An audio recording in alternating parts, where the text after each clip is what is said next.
Yeah, it goes late nights Guys, on the road. welcome back to another episode of One Step at a Time with your host, the Ocean Flight 101 at straight to full potential with zero delays. We're back for another episode of One Step at a Time podcast. A very different background here. I'm currently sitting in a beautiful park in Brooklyn, in Williamsburg. I've just spent the last week in New York City, which has just been...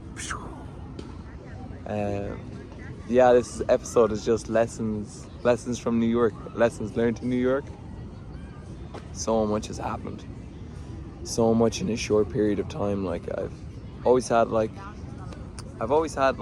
perception of New York, what I think it is or what it may be, but actually being here in the city, immersed in the energy, the culture, the ambience, it's something else. It really is something else, should I say. Like it's mesmerizing. Like I guess obviously growing up, my perception of New York is so hip hop, and it has been incredible. Like when I was here, like I jogged down to Biggie's house, Notorious B.I.G., Biggie Smalls, rest in peace, icon, legendary, GOAT, which was down the road, Christopher Wallace Way, literally down the road from where I was staying. It was like 15 minutes.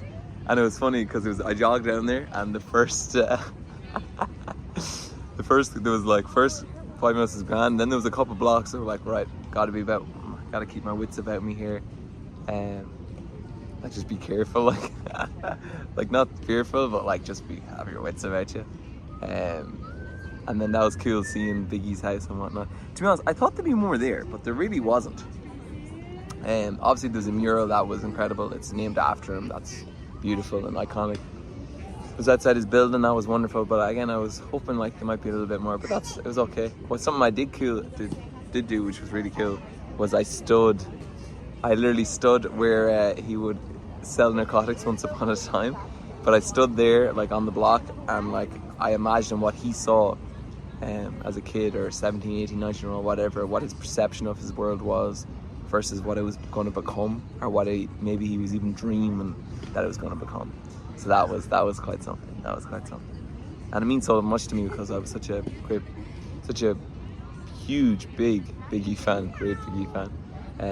Definitely one of my main inspirations, like in terms of musicality, in terms of flows and rhymes and just knowledge of hip hop, studying such an icon as Biggie. So rest in peace to Biggie. So yeah, New York, wowzers. I'm probably just going to go through some of the things I've picked up, I guess. Some of the lessons I've learned. So obviously we came for the mic show. That was like the main thing that we were coming to New York for. So that was like the center, the hub of like around the trip, and then we built around the trip.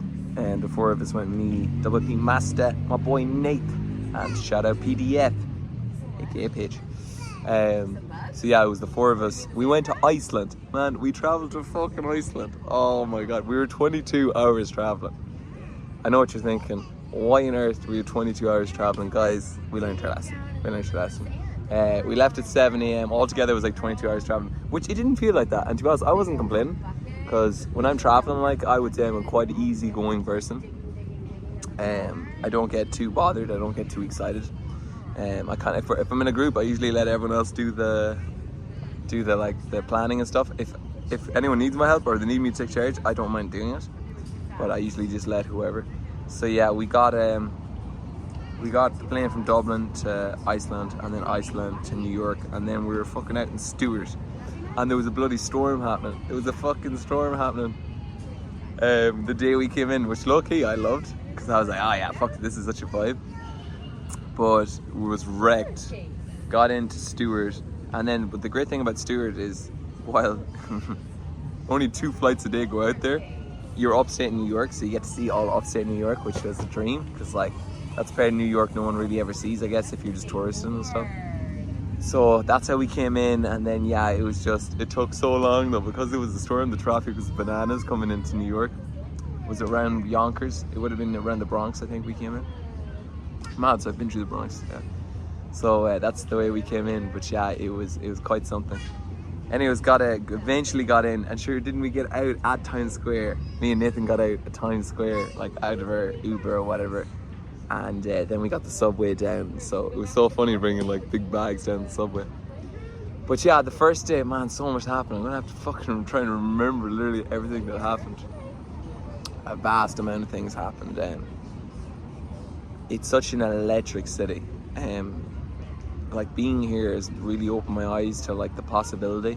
I think that's what you need to do. And I chatted about traveling before, but you need to visit new places in order to really get that grasp and hunger of new opportunity.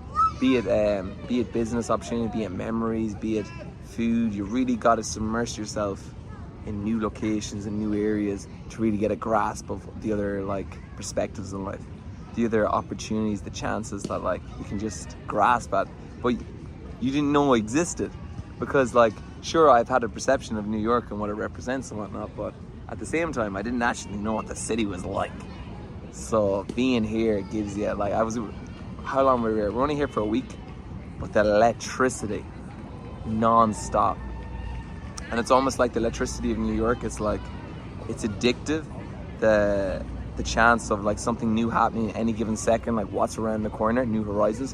But at the same time, you're surrounded by this cracked, insane, idiotic energy.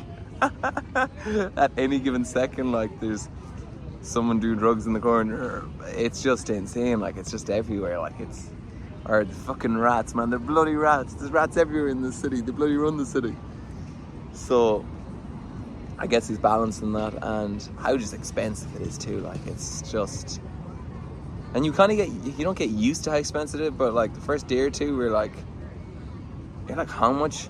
But then you're like, oh, this is how much things cost here. Like I got like an orange juice and 3 bananas last night, and it was like fucking $8, just like, I don't know, €6. So you kind of you don't get used to it, I suppose, but you kind of just accept it, or else you'd just be getting annoyed every 2 seconds. But yeah, I did so much did some of the touristy stuff, went down to see the 9/11 memorial, walked around Manhattan, dropped into this, shout out Sean Hayden, he runs some bars down, well he does more than that, but he runs some bars just off Times Square, and just that Irish connection. Nathan had a connection to him, so like we went in there and just visited him, and he showed us around the bars and was so accommodating and just so nice and so generous to us and whatnot, and we had a good chat with him. And it's just, the Irish connection is so valuable. It's so valuable in terms of like a genuine not just connection, but like understanding.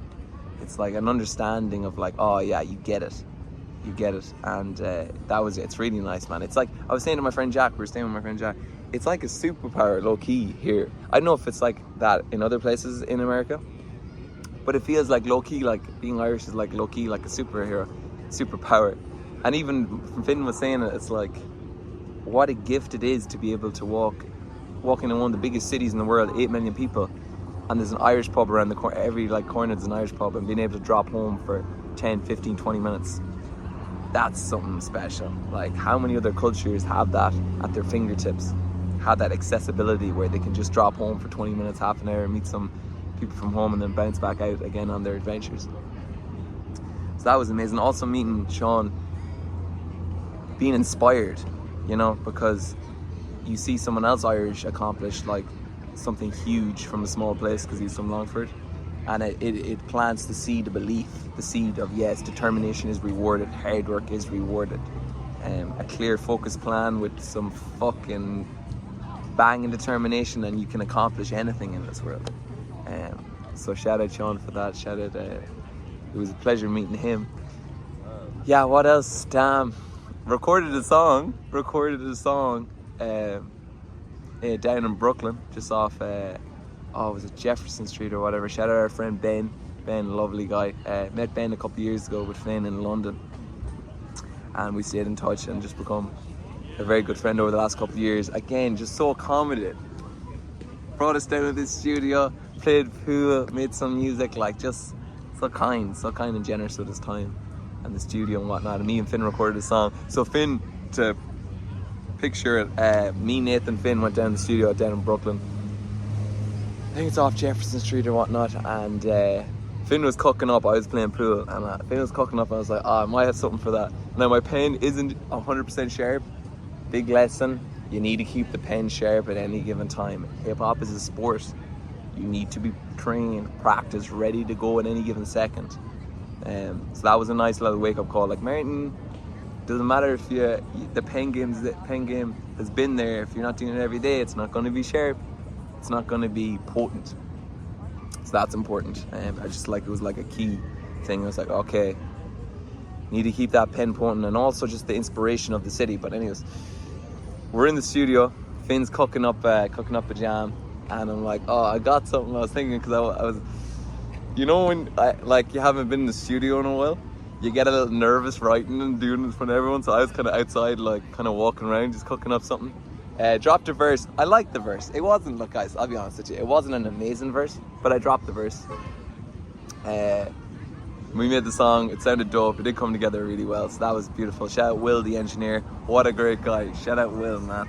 Shout out Will, what a great dude, man. What a great dude. Shout out Will, made a song there, that was incredible. Amazing experience, and I had to pinch myself. I was like, wait, I'm in New York City with my best friends, making a banger. Like, what a gift that is, isn't that? What a gift that is. What a gift that I would receive on this planet, eh? So yeah, that was beautiful. That was really nice. That night we went out for food. Ben treated us for food again. Shout out Ben. What a man. Treated us some Mexican. That was wonderful. Eating some great Mexican food and just chatting, you know, breaking bread, because we knew Ben already, but we didn't know Will, the engineer. So, something also I learned, it's like the two dynamics of a person, because when we're in the studio, Will's the engineer. Will was recording, he's in the zone, we're chatting music. And then after we went out for some food, and then you get to see the other side of the person. So you get to see that, like, obviously in the zone, fucking smashing it, killing it, kind of in and out of like conversation, because like you're in the zone. And then you get to see the other side of the person when they're out chatting with food and just having like random conversations. So that's so cool. Like, seeing the different dynamics, the different sides of a person is something I find quite inspiring, because like people are dynamic, people are complex, people have many facets to their personality and many skills. So that was beautiful. That was only Monday. Right? Yes, that was only Monday. Tuesday, I'm gonna have to, I wish I had my journal here, because I still haven't written down all the stuff we did. How are we on? Oh, we're only like 12 minutes, grand. So that was Monday. Tuesday, let me see, I don't know if I'm going to be able to remember everything bit by bit, but I remember all the big parts. So I went for another jog. I went for another jog around here, around this area. I can't remember what it's called. I'll put it in. I might just write it right here. But yeah, I went for a lovely jog, just taking in the area, just taking in all the greenery, realizing how many people, how many plots. You know, I'm always big on everybody has a story, and it's almost overwhelming when you're in a city and you look around and you're like, wow, every one of these people has a story. They're in their own movie, they're on their own way, and you kind of look around, you're like, I wonder, are they on the right path? Are they on the wrong path? I wonder what they're doing. Are they succeeding? Are they struggling? Because, you know, as humans, we have the best presentation. I was saying to Nathan, I was saying to one of the girls, I was like, when you meet someone, you're giving them the presentation, the best version of you can. You're trying to make a great first impression. You're trying to look good. So like, they'll accept you. Essentially, that's what it is. Like, you want to be accepted. That's essentially why, low key, why you give the best. Because if you didn't want to be accepted, you probably wouldn't give the best presentation of yourself. This is hilarious. This is hilarious. This is New York, right? This is just happening here. This is mad. So fucking funny. Great example of something random happening here, right in the middle of a podcast. This has never happened before. But it's not done. And I can't say so many times this has happened on the trip. The ladies out here using their face right away. They want you to put their picture up there and find someone that they don't know is a serial killer. They rather put their face out there to find a serial killer, right? Like the top, the pipes out there. It's still crazy. You know, I'm telling you in the day, them was daytime, but they rather put their face up there for someone else to see them that don't know them. Yeah, not sure what this guy's out with. Well, that's New York for you. So anyways, I might just see if I can keep that in, clean up the audio and just leave it in. But anyhow, where was I going? Yeah, people giving the best presentation of themselves, like when you meet someone, because like it's low key because you want to be accepted. And if you didn't want to be accepted, then you wouldn't give a fuck when you met someone. You'd probably show all your flaws, and you probably wouldn't dress nice, like if you didn't want to be accepted. But we're humans, we want to be accepted, you know, we want to be accepted. So it's always interesting when you meet someone for the first time and you see them, and then you kind of open up their shell, and then you get to see like all the beautiful parts of them that it's not hidden, but that they don't present, because it's like, I would say a lot of people have, you know, you have like your script or whatever that like, you know, and you present, and then if you're really lucky, you have a conversation with someone, and then you get to see all the beautiful parts of them, all the parts that blossomed, all the parts that were all their lows that they create into highs. And that's one of my favorite things to do. Like, I love meeting people for the first time and having, you know, you're having okay conversation, but meeting someone for the first time and you get to jump into the story. Yeah, wow. I love jumping into someone's story. I think someone giving you their story is like an honor, low key. And if they're honest with their story, it's really an honor. Yeah, that's the way I see it. That's why I love people's stories so much, because you get to see like behind the scenes. It's like the movie, but then you're brought behind the scenes of the movie, and that's something really unique and something to be cherished. When someone says, "Okay, come behind the scenes and let me show you the behind the scenes of my movie."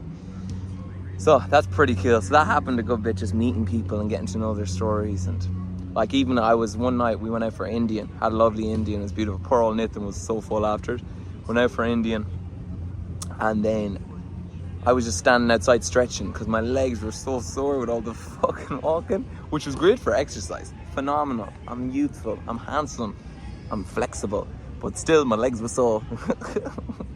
So that was, I was just standing outside the Indian, just off Times Square, and this random guy, he was kind of looking at me because I was stretching, and I was like, "Oh man, getting my stretches in."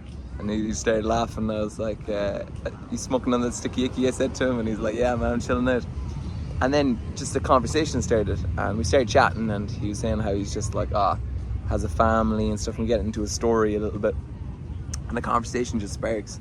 And he was telling me that like he's 3 children, I think 2, 7 and 9, something like that, and his 9-year-old is first, so he has a job now, he looks after his family, but when his 9-year-old was born, he was just in and out of prison the whole time, like just the whole time, in and out of prison, just getting like into trouble over and over. And he was telling me, man, it was heartbreaking, because it wasn't that it was heartbreaking when he was in prison, it's when he would come home and his kid would ask where he went, and the kid thought it was because of him that his daddy kept disappearing, and he just said that broke his heart. Like that snapped it in two when he would come home from being in jail or whatnot. His name was Jason. Shout out Jason, man, keep doing your thing, Jason.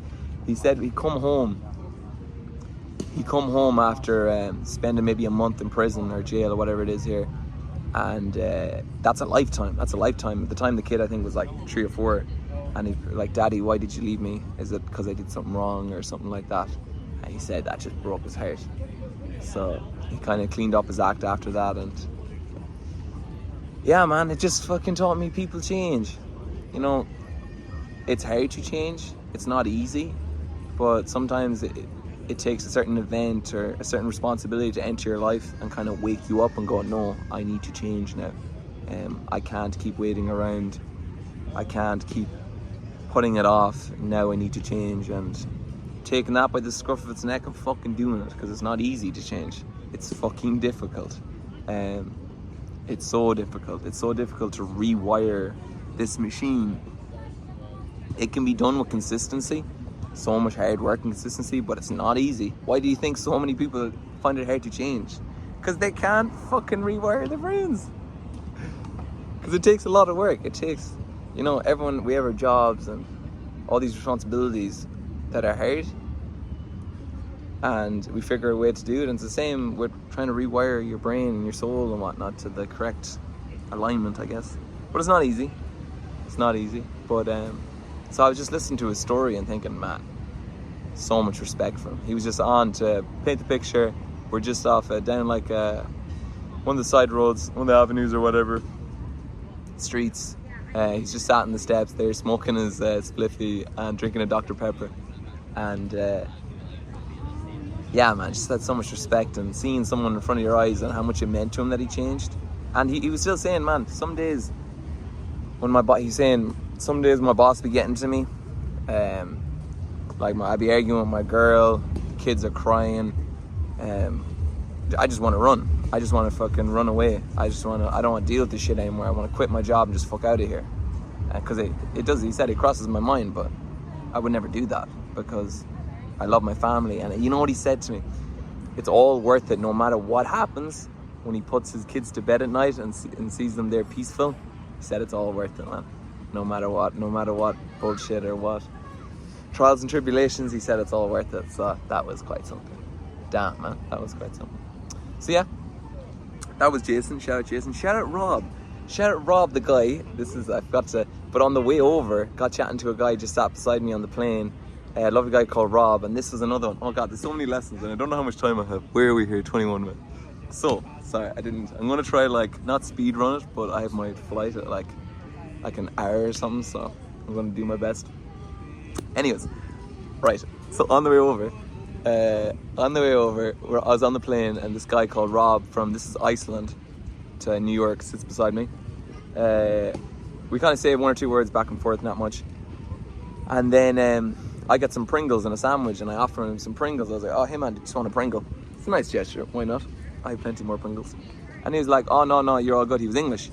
I think he's from Bangladesh, and English Bangladesh. And I think his family originally came from Bangladesh, maybe in like the 60s or something like that.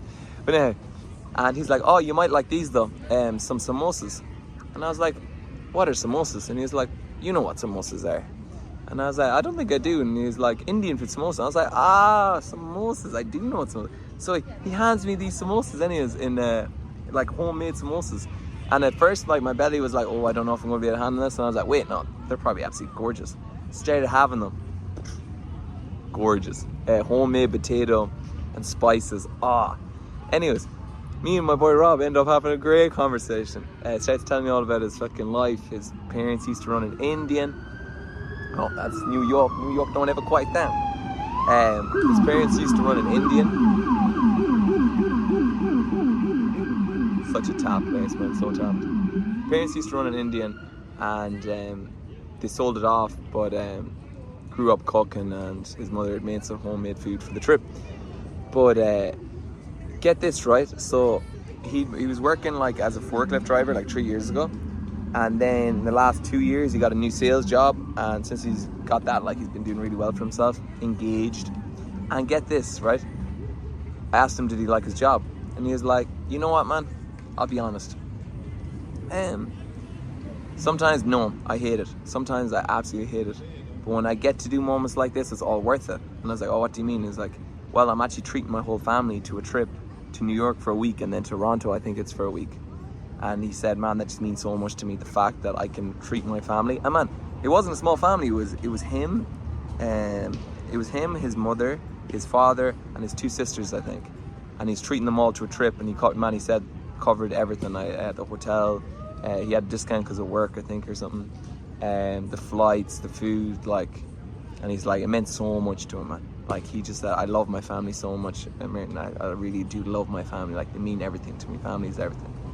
And man, it was such a beautiful thing, man, because family is like, you have all these crazy things in life. Get a bit teary-eyed. You have all these crazy things in life and all these wonderful things, but man, family, like, family is everything. Like, it really is. It really is. And if you're lucky and blessed, then you have a family, and if you don't, that's okay too. Not everyone is lucky and blessed to have a family, but maybe you might have one. Maybe you might have a family of your own, or maybe you have a family of dogs and cats, you know. But to have a family is it's a powerful thing. It's a wonderful, euphoric thing, you know. It really is. So yeah, he was just chatting about his family, looking after his family, and being able to do nice things like that, and it was a really joyful conversation. Funny dude too, man, funny dude. But something just there on family. One of the most wonderful things about getting to go on adventures, about chasing dreams, about meeting new people, doing anything that's exciting in life, or learning anything, is that I get to ring my mother and tell her about it, and hear her excitement. And even when we came here to New York, I was so excited to ring her and just tell her all my stories, and because it just makes her so happy and so excited, and just means so much to me. And it's such a special feeling, because it's literally like I'm a grown man now. I'm out in the world. I'm doing my thing. I'm living. But at the same time, there's always, as like a parent, there's always that little part of you that like you did something and you were on a run and tell your mother, your father that you did it. And if you can do that and you have a great connection with your parents, man, cherish that, because it won't be there forever. It won't be there forever. And I think if you've ever lost a parent, then you know that already. Or if you didn't have a good relationship with a parent, then you might not have ever had that. But if you do have a parent or someone special in your life that they get excited when you tell them good news, man, go do it. Go do it. Because you never know when it's going to be the last time you say goodbye to someone. So, or you never know when's the last time you're going to say, talk to a person. So, you know, every time you get the chance to chat to someone, man, make the most of it. Make the most of it. Because you might not ever get that chance again. You might not ever. Like, life moves very quickly. We're only passing through. We're really only passing through. So if you have a chance to tell a parent or a loved one something exciting that happened, or give them a ring, gotta remember, like, for you it's 2 minutes, but for a parent that could brighten up their day. That could make their day, you ring it. So that's like, I try to do that. I try to remember, any day I ring mommy, she always thanks me for ringing. I'm like, Ma, you don't have to thank me for ringing. I love ringing you. So yeah, man, it's amazing. But anyways, we gotta keep it moving because there's so much has happened. So shout out to Mike. Anyway, so what else did we do? Went to a rooftop party. Oh my God, crazy. Downtown Manhattan. Bonkers. One of Nathan's friends invited us. Another guy, an Irish guy, photographer. Also, check the drip though. Check the drip. How much you say? $3, thrift shop, hashtag killing it. Yeah, $3 in a thrift shop, fucking bananas. Shout out Brooklyn.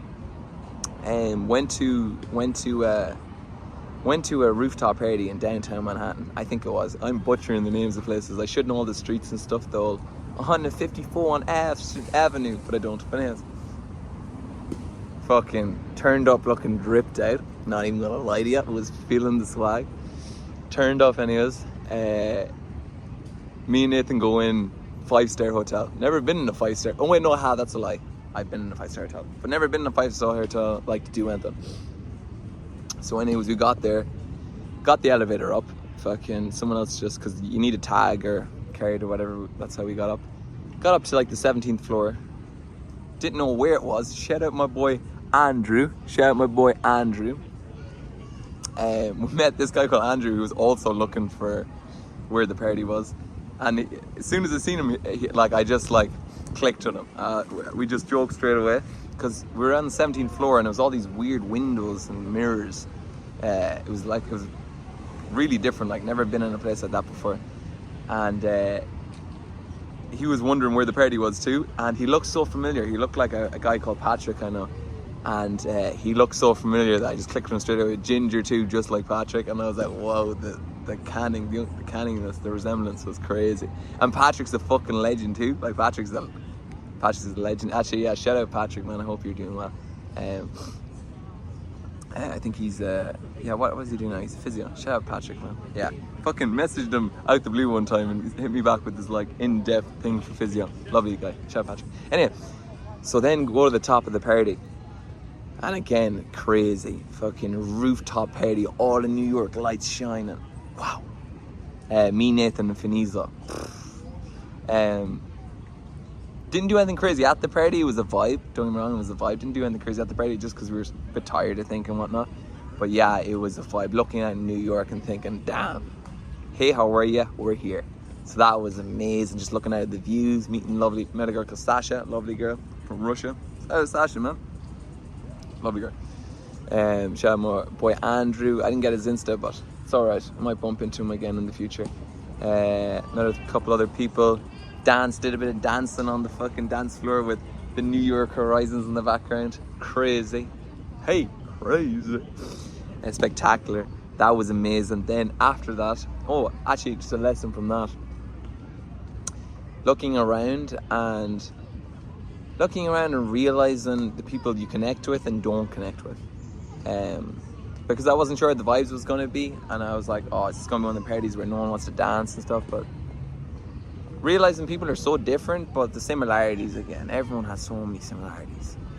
And also, sometimes you meet almost like a prototype of a person. Now, don't get me wrong, guys. I'm all about the originality. Everyone is original, right? But sometimes people lose their originality and lose their identity and become a prototype. And a prototype may be like a not nice way of putting it, but they kind of do. They're like a prototype of a certain type of version of a person. It's almost like they're not themselves, and you're like, wait, I've met you before. And sometimes that's an alright thing because you recognize them. Sometimes they're like, I've met you before somewhere. Like, I know your type. I know your type. I know you. Like, we've never met, but I know you. And that happened, and that was interesting. Like, meeting someone like that again. Doesn't matter the city, New York, but meeting someone you're like, I know, I've met you before. So that was funny. Just on the rooftop, got some nice pictures. I was drinking some Coca-Cola. Also, didn't drink this whole entire trip. And I don't see myself drinking anytime soon. Yeah, I just don't see a reason. And I had a phenomenal time. Didn't smoke either. Didn't smoke weed. I may have smoked some cigarettes. Yeah, I did, guys. I chain smoked some cigarettes. But that's another time. We'll go back to that. So anyways, we were just on the rooftop. It was fucking insane.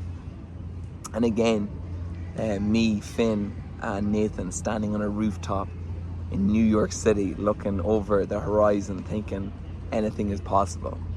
Everything is within reach. We're on the precipice of changing our lives again. Like, even standing there, we're like, so much has changed. We've grown so much as people, as friends. Like, gotta realize for 6-7 years, we've seen each other go through so many changes, so much growth, ups and downs and in-betweens. And now standing there, looking at the rooftop, and man, being able to like share that experience with your best friends, you know? It's one thing to have them experiences and they're amazing, but sharing them with your best friends, that's just a beautiful raspberry cake with a lovely sweet icing on the top. Shout out raspberry cake, it's my favorite, guys. Guys, I only have raspberry cake once a year on my B-day, and it's beautiful. And shout out Ty, who got me this year.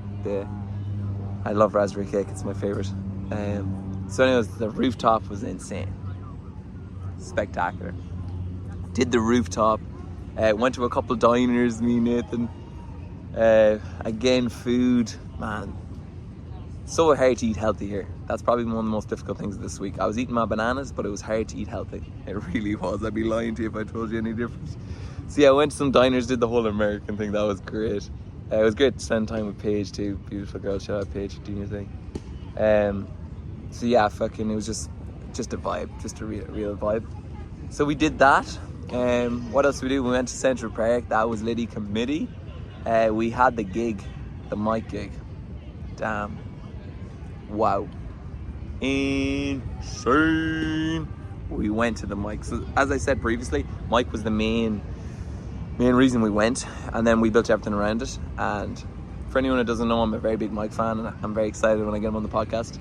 It's going to be a special conversation. It's going to be as I said about the conversation I'm going to have with Jerry Hussey, it's going to be a profound conversation, guys. It's going to be a hell of a thing. You got to tune in. Alrighty then. Yeah, it's going to be something special when I have Mike on the podcast. And I feel like we'll do it in like a forest, or I don't know, somewhere like atmospheric or somewhere connected to nature. So anyways, went to the show, a mic show. The mic show was insane. and it was such a beautiful thing. It was, I will be honest with you, I will say something that happened, and I think it's important. So the day of the mic show, I wasn't feeling good. Like, I was feeling alright in the afternoon, but then we got there, so it was a gang of us. There was me, see if I can remember all the names, this is really interesting. Okay, here we go. So there was me, Finizo, Paige, Nathan, Drex, who I met for the first time, legendary, shout out Drex, Kenny, legendary, shout out Kenny.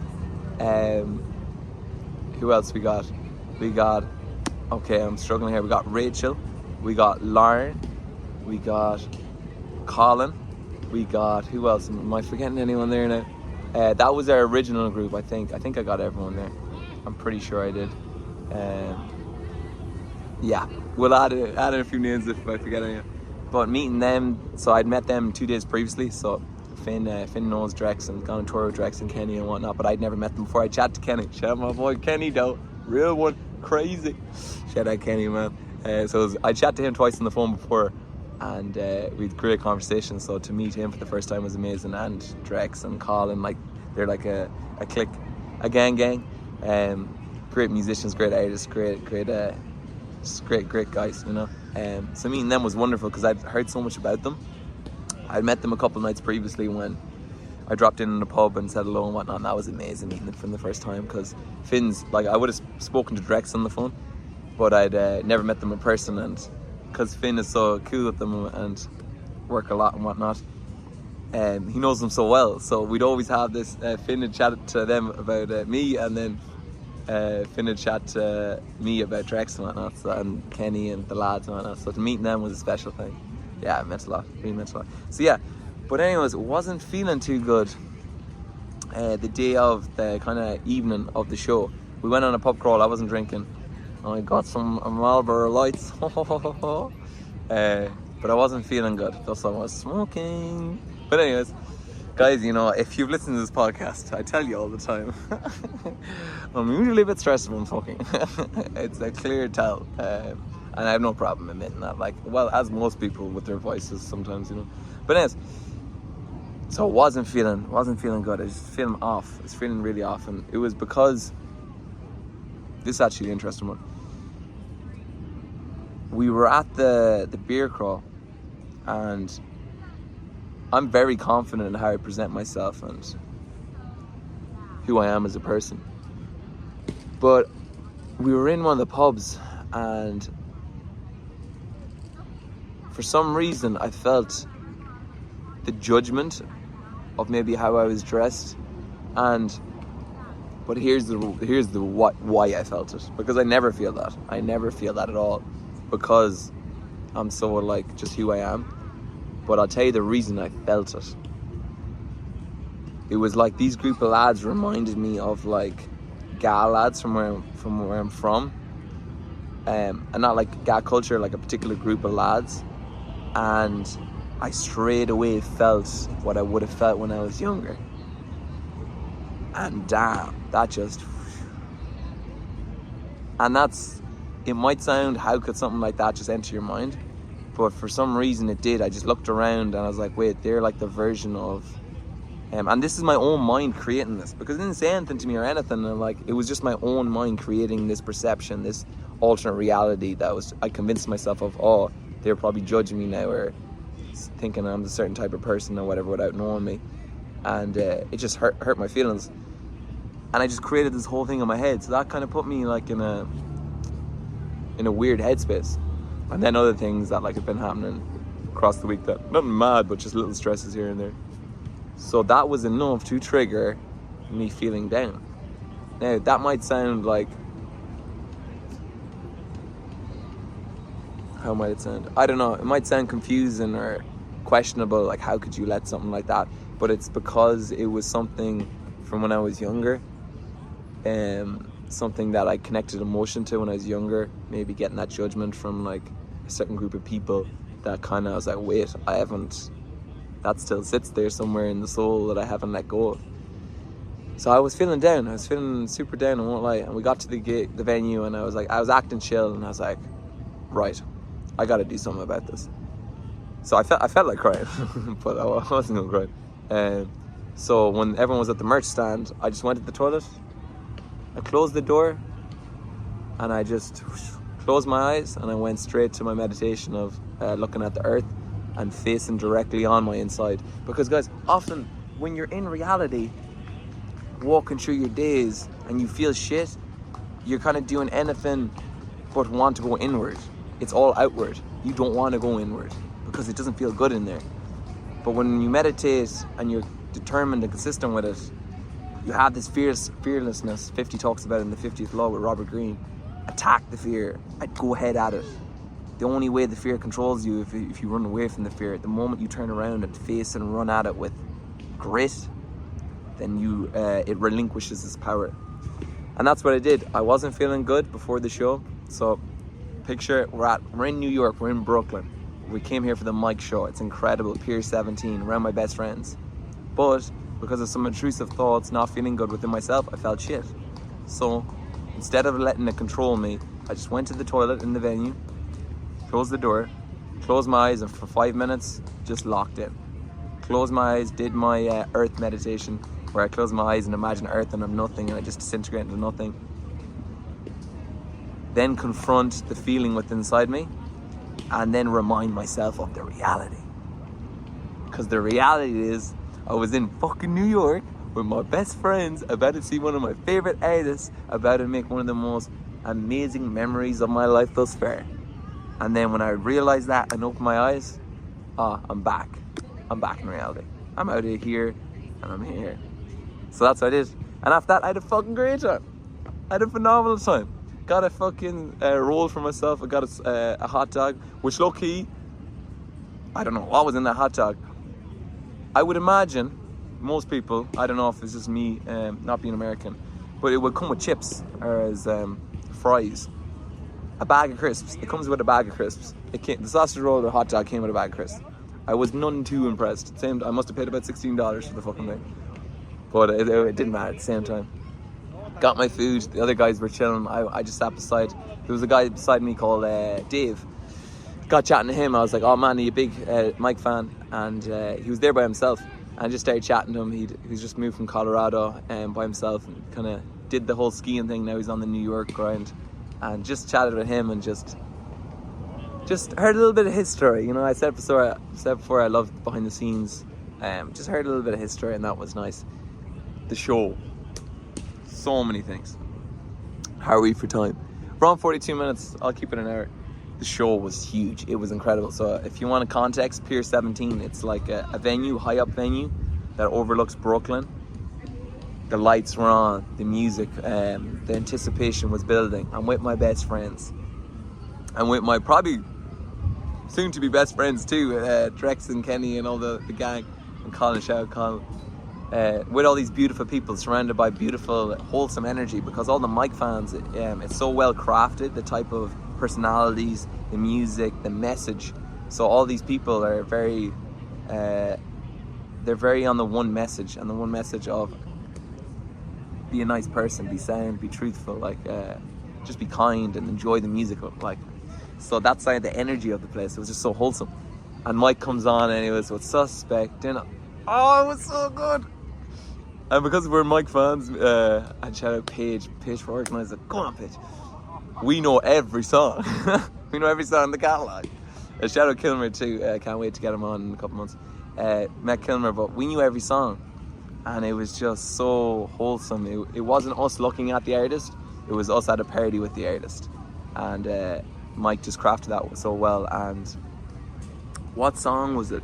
Was it Life Got Crazy, or I can't remember what particular song. I'll probably have to go through the playlist. And he played it anyways. And oh man, it was so fucking good.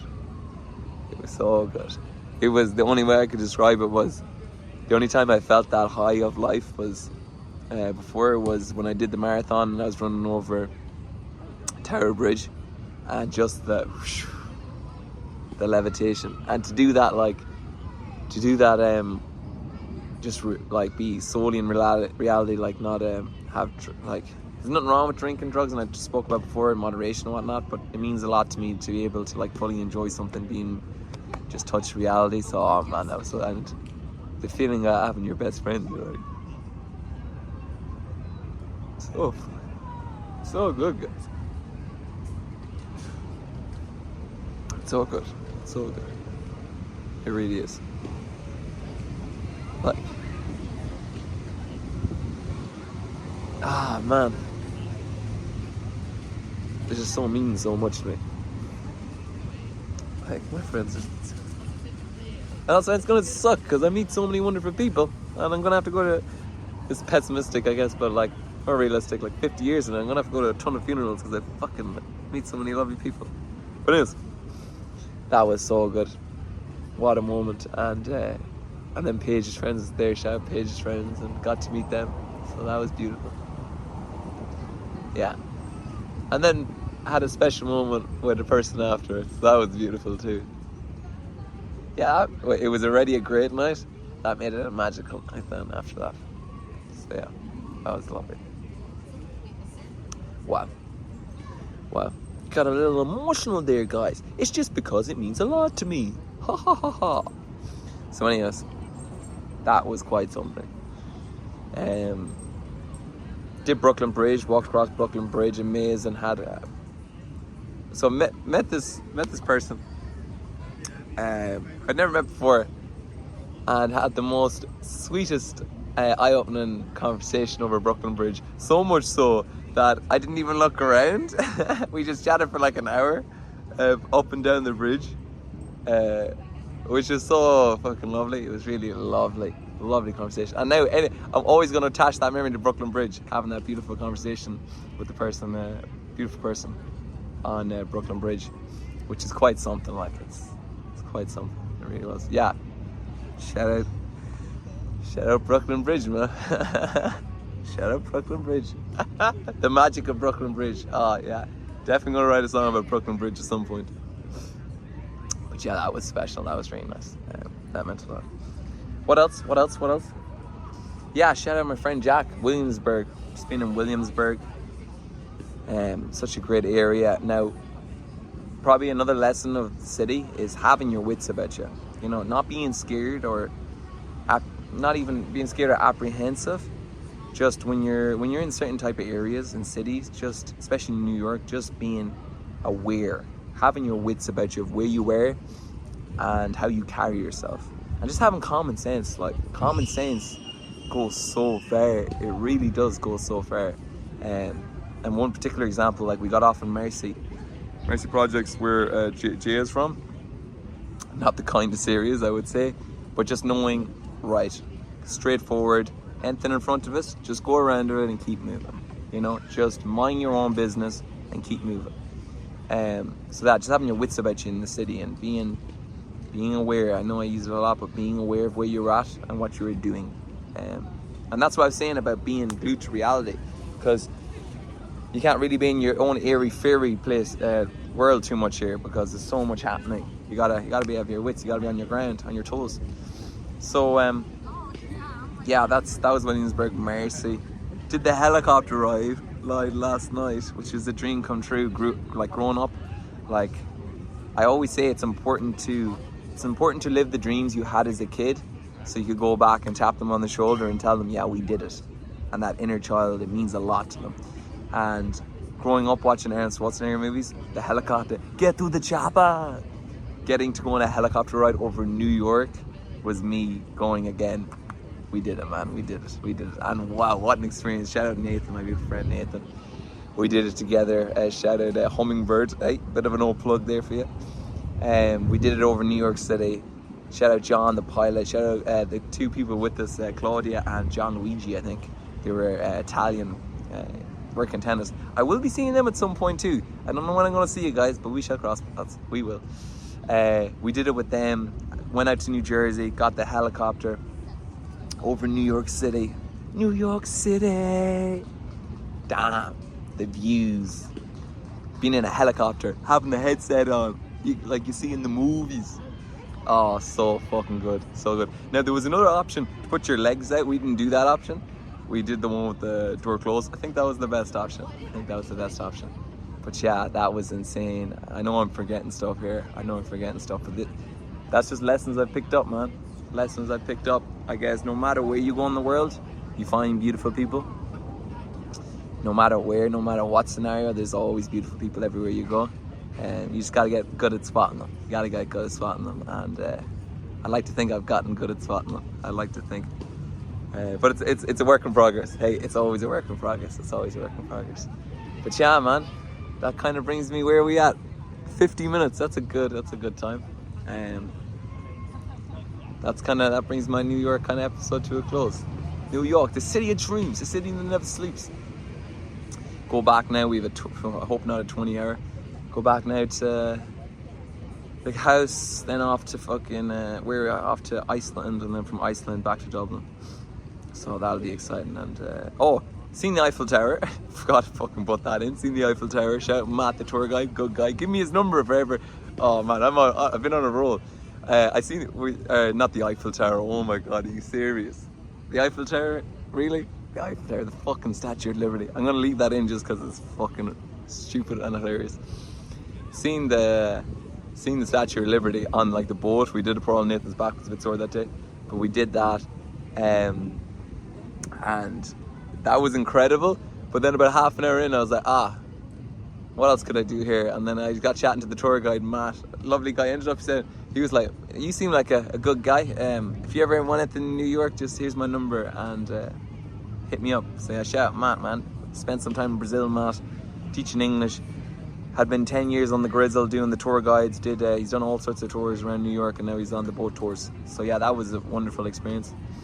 Matt, who else? Jason. We did a shoot with this beautiful girl and singer called Jessica. She was feeling a bit unwell, unfortunately, on the day, but it was still lovely to meet her. Shout out Jessica. Shout out you, Jessica. Or Jess, I think she goes by. That was a funny experience. That was a wholesome experience. Met Jess. I know I'm forgetting so many things, which like I guess I'll put them at the intro maybe of like here's all the things I forgot that happened. Part 2. I might do a fucking airport episode of part 2. That would be funny. But yeah, that's some of the lessons, I guess, from New York City. New fucking York City.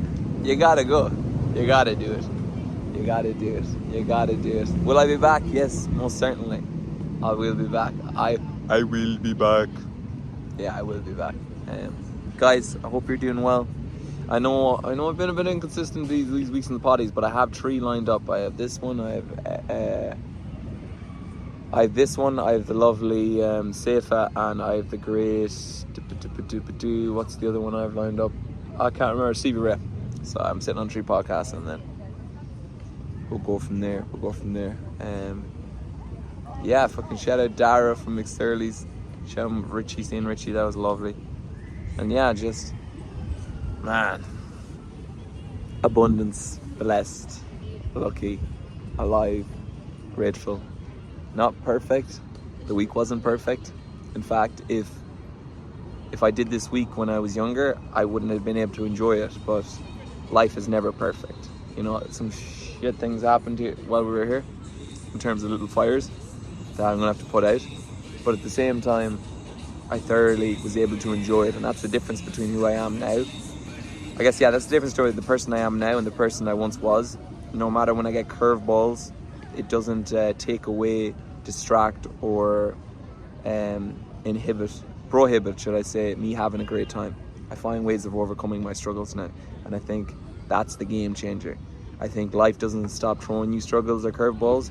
You get better at being able to deal with them, being able to solve the issue, being able to see it, deal with it, and move forward in a quick pace. So yeah, that's probably the difference now.